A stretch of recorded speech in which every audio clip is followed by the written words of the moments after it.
hindi ko man din alam. Ayan. Nasa beach na po, pero we're trying to find a place where we can put up camp.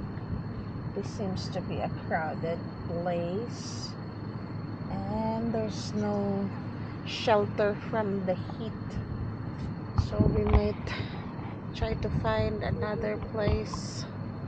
It's too hot here, there's no shelter.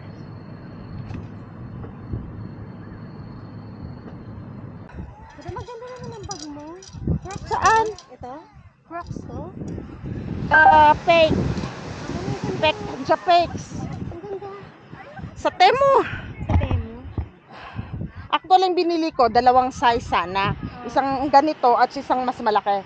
Pero nung dumating, parehas lang sila kalaki. Pero mas mahal yung isa. Minsan talaga sa Temu, fake yan eh. Oo.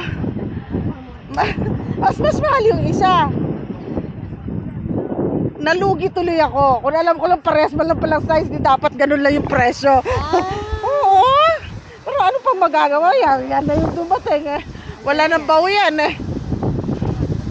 Ayan. Nasa dagat kami, pero mainit. Because all the shaded portions are occupied. They are now all occupied. Hanggang saan kapag nag-high tide? Yun nga po eh. Hanggang saan mag-high tide eh. Baka mamaya lumulutang-lutang na tayo mamayang gabi. Butin tayo. Ipasok na lang. Ayan. We're here.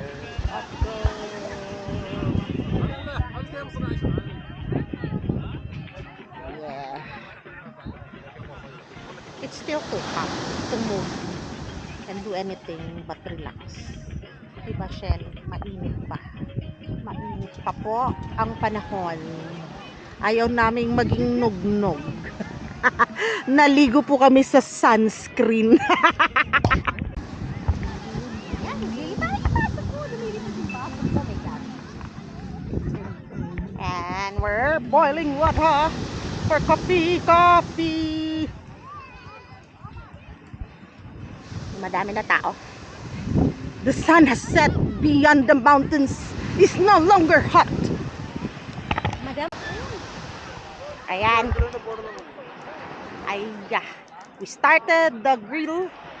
We're gonna grill the eggplant. Nalaglag po Other... Ay! Hugasan mo! Sige lang. Okay lang. Hayaan mo lang. Maluluto din yun. We're gonna cook the eggplant, otherwise known as talong, otherwise known as aubergine. Naluluwa na ako sa busok.